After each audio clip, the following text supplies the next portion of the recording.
70 ते 100 पर्यंतच्या जोडमूळ संख्येची बेरीज किती? तर आता याच्यामध्ये जोडमूळ संख्या काढायची असेल तर सगळ्यात महत्त्वाचे आहे 70 ते 100 च्या दरम्यान जोडमूळ संख्या. जोडमूळ म्हणजे काय?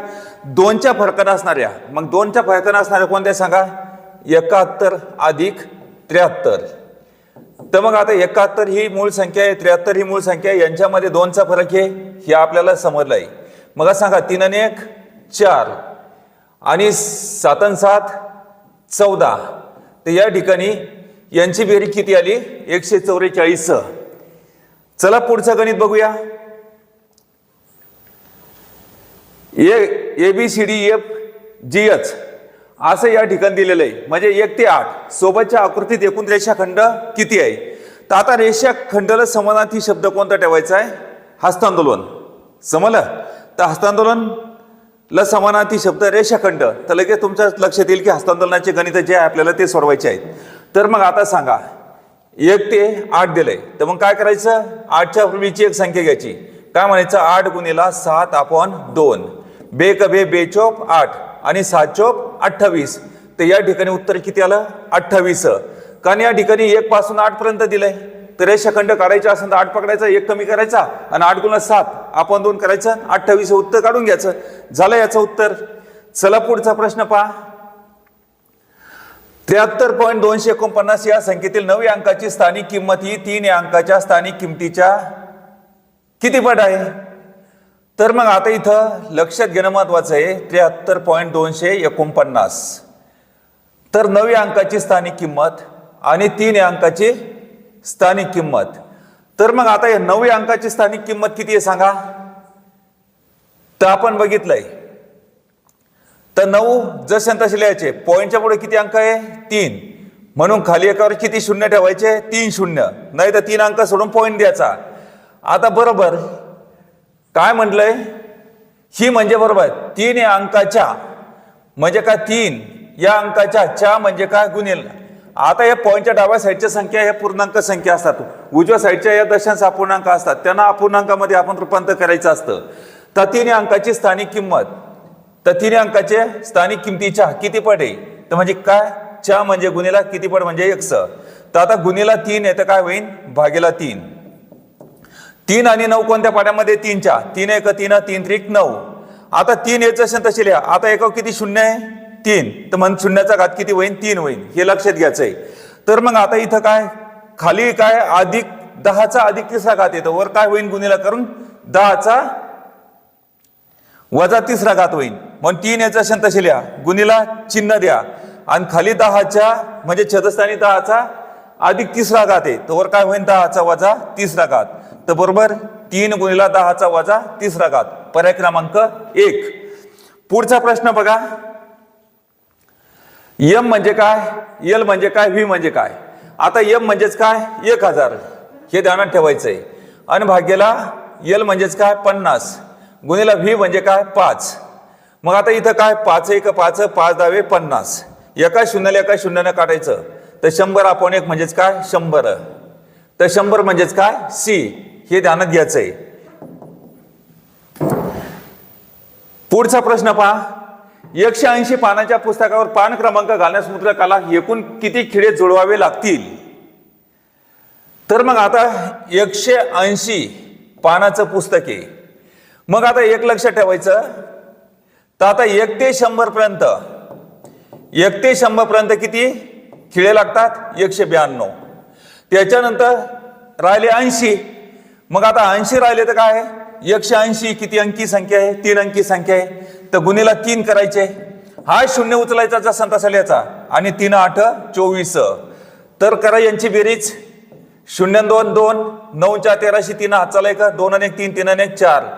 तर किती खेळे लागतील? 432. तर याचं उत्तर 432 आलेलं आहे. तर मग आता पुढचं गणित पहा. एका संख्येला 18 ने गुणण्याऐवजी चुकून 28 ने गुणले तर गुणाकार मूळ गुणाकारापेक्षा 350 ने जास्त आला तर ती संख्या कोणती? 18 ने गुणण्याऐवजी चुकून 28 ने गुणले म्हणजे काय? 28 वजा 18 म्हणजे किती? 10. तर मग आता याचा फरक किती पडला? हा झाला छोटा फरक. तर मूळ गुणाकारापेक्षा 350 न जास्त आला. आता जास्त येऊ अगर कमी येऊ तर त्यालाच काय म्हणायचं, फरक. जास्तला फरक म्हणायचं आणि कमीला सुद्धा काय म्हणायचं, फरक असं म्हणायचंय. तर मग आता ती संख्या काढायची असेल तर ती संख्या म्हणजेच काय, फरक भागेला फरक. ती संख्या म्हणजे काय, फरक भागेला फरक. मोठा फरक वर ठेवायचा आणि छोटा फरक हा लहान खाली घ्यायचा. तर मग आता शून्याला शून्यानं काढायचं तर ती संख्या कोणती, 35. तर याचं उत्तर किती आलं, 35. चला वेळ न घालवता आपल्याला फटाफट गणित शिकायचे आहे. दोन संख्येची बेरीज 32 आहे. एका संख्येची 4 पट बरोबर 72 असल्या दुसरी संख्या कोणती, तर दुसरी संख्या टार्गेट दिलंय. आता दोन संख्येची बेरीज किती आहे सांगा, 32. आता जोपर्यंत आपल्याला एक संख्या माहिती होत नाही तोपर्यंत उत्तर देऊ शकत नाही, कारण आता एक संख्या वजा केली ती या ठिकाणी निघते दुसरी संख्या. तर मग आता सांगा काय म्हटलं, एका संख्येची 4 पट म्हणजे काय, 4x बरोबर किती 72. ती तर एक संख्या काढायची. तर मग आता गुणीला 4 आहे तर काय होईल, भागेला 4. 4 1 4 4 8 72 म्हणजे 18 चौक 72. तर एक वाटा किती आला सांगा, 18. तर मग एक संख्या कोणती आहे, 18 आहे. तर मग आता 32 मधून 18 गेले, किती राहिले सांगा, 14. तर याचं उत्तर किती आलं, 14. गणित समजलं असेल, कारण इथं दोन संख्येची बेरीज दिलेली आहे. एक संख्या आपल्याला वजा करायची, ती 4 पट दिलेली 72. एक पट म्हणजे काय, एक संख्या निघाली ती वजा केली, दुसरी संख्या हे तुमच्या समोर उत्तर. चला मग आता पुढचं गणित पहा. 2 डझन संगणकाची किंमत 48,000 रुपये आहे, म्हणजे 48,480 रुपये आहे. तर एका संगणकाची किंमत किती. तर मग आता इथं किती, 2 डझन ची किंमत आहे 48,000 आहे. तर 2 डझन म्हणजेच काय, 24. तर काय करायचे, टोटल 24 संगणक छेदस्थानी आढळायचे. तर त्या ठिकाणी एका संगणकाची किंमत निघल. मग आता सांगा, 1 डझन म्हणजे 12 आणि 2 डझन म्हणजे काय, 24. आता 24 1 24, 24 2 48. 4 ला भाग जातो 24 ना, नाही तर शून्य त्याचा पुढचा अंक घ्यायचा, झाले 48 आणि 24 2 48. हा शून्य उचलायचा जसा तसा लिहायचा. उत्तर आलं 20 20 समजलं. तर म्हणजे 2020 हे उत्तर आलेलं आहे. तर पुढचं गणित पहा. आता फुले 8 6 किंवा 18 याप्रमाणे माळा केल्यात, म्हणजे एका बघा काय गणित आहे. आता फुलांची संख्या आहे 8 6 किंवा 18 याप्रमाणे माळा केल्यास प्रत्येक वेळी 2 फुले कमी पडतात. तर किमान किती फुले असावीत, म्हणजे एका माळेत कमीत कमी किती फुले असावीत असा त्याचा अर्थ आहे. तर याचं काय करायचं आहे, 8 6 18. तर या ठिकाणी काय, हे गट आहे, यांचा काय करायचं, लसावी काढायचा आहे. मग आता सांगा कोणत्या पाड्यामध्ये, 8 6 18 2च्या, 2 चौक 8 2 त्रिक 6 2 9 18. शेवटचे 2 अंक कोणत्या पाड्यामध्ये, 3च्या, 3 आणि 9. 4 जर असेल तसे 3च्या पाड्यात नाही, 3 1 3 3 त्रिक 9. शेवटचे 2 अंक एका पाड्यामध्ये आहे का, नाही. तर लसावी ब्लॉक झालाय. आणि लसावी म्हणजेच काय, बायच्या संख्येचा गुणाकार. 2 त्रिक 6 6 चौक 24 आणि 24 गुणिले 3 म्हणजे किती, 72. तर आता किती फुले कमी पडतात, 2 कमी पडतात, म्हणजे काय, वजा 2 म्हणजे 72 मधून 2 गेले किती राहिले, 70. तर याचं उत्तर किती आलं सांगा, 70. पुढचं गणित पहा. आता हे जे गणित घेतलेले विद्यार्थी मित्रांनो, तर तुम्हाला असं वाटत असेल की एक सारखे गणित दिसत आहे. तर विशेष मी काय केलं की 20 जो पेपर 100 प्रश्नाचा ठेवला, तर 20 प्रश्न गणिताचे एका चॅप्टरवर, कारण सिलेबस दिलेला आहे, सिलेबस चॅप्टरचा अभ्यास करायचा आणि त्याच्या प्रश्न सोडायचे. 20 गणित 4 चॅप्टरवर, 20 गणित 20 बुद्धिमापनचे गणित 4 चॅप्टरवर, म्हणजे एका चॅप्टरवर 5-5 प्रश्न घेतलेले.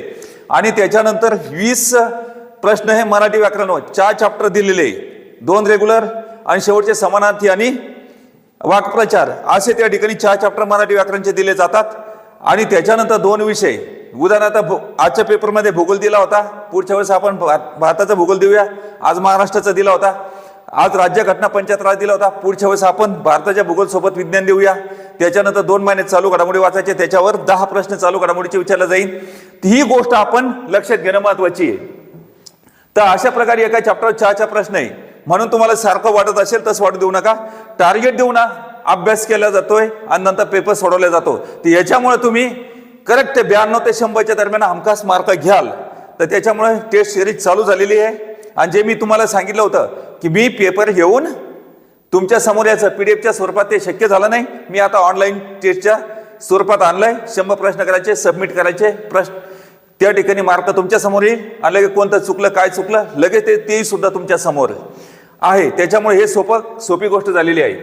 आता पुढचा प्रश्न पहा, 5 पाकळ्याची फुले जितकी आहेत त्याच्या निम्मी 4 पाकळ्याची फुले आहेत। एकूण पाकळ्या 112 असतील तर 4 पाकळ्याची फुले किती? हे टार्गेट दिलंय, 4 पाकळ्याची फुले एक उत्तर काढायचं आहे। तर आता पात्र मांडायचे 5 पाकळ्याची आणि 4 पाकळ्याची। तर मग आता एकूण फुलांची संख्या किती आहे सांगा? 112 आहे। तर मग आता हे जितकी फुले 5 पाकळ्याची म्हणजे x आहे त्याच्या निम्मी फुले, आता एक आपण x लिहायचं नाही, ती x लिहायचं आणि याला दुप्पट करायचं, याला एकपट समजायचं, याला निमपट समजायचं। 2x म्हणजे काय? एकपट, आणि 1x म्हणजे काय? निमपट। ती यानं प्रॉब्लेम लवकर सॉल्व्ह होतो, नाही तर एक आपण 2 घेतात अपूर्णांकामध्ये थोडंसं तुम्हाला अवघड जात आहे, तसं नको जायला। तर आता इथं फुलांची संख्या दिलेली आहे म्हणून या ठिकाणी 5 पाकळ्यांची एक फुलं आहेत। तर आता 2 फुलांना किती पाकळ्या असतील? म्हणजे 2 गुणिले 5, 5 दोन्ही 10 x। त्याच्यानंतर 4 पाकळ्याची फुलं आहे, ती एका पाकळीला फुलं किती असेल? 4, म्हणजे 4 गुणिले x म्हणजे काय? 4x। तर मग आता इथं बरोबर ते 112। तर मग आता इथं काय करायचं आहे? तर गुणिले 4 इथं काय होईल? भागिले 4, 4 1 4, 1 मिनिट सॉरी, किती झाले? 4x। आता याची करायची बेरीज, 10 आणि 4 किती? 14x बरोबर किती? 112। तर गुणिले 14 इथं काय होईल? भागिले 14, 14 1 14, 14 8 112। तर आता एक वाटा किती आला सांगा? 8, xचं नाव 8 आणि 8चं नाव x। तर आपल्याला काय विचारलं? 4 पाकळ्याची। तर मग आता 4 पाकळ्याची जर विचारलं तर एकच वाटा इथं, तर मग काय इथं? 8। तर 4 पाकळ्याची फुलं किती आहे? 8। तर विद्यार्थी मित्रांनो, अशा प्रकारे या ठिकाणी गणिताचं आपण फास्ट विश्लेषण घेतलं, जास्त वेळ न जाऊ देता।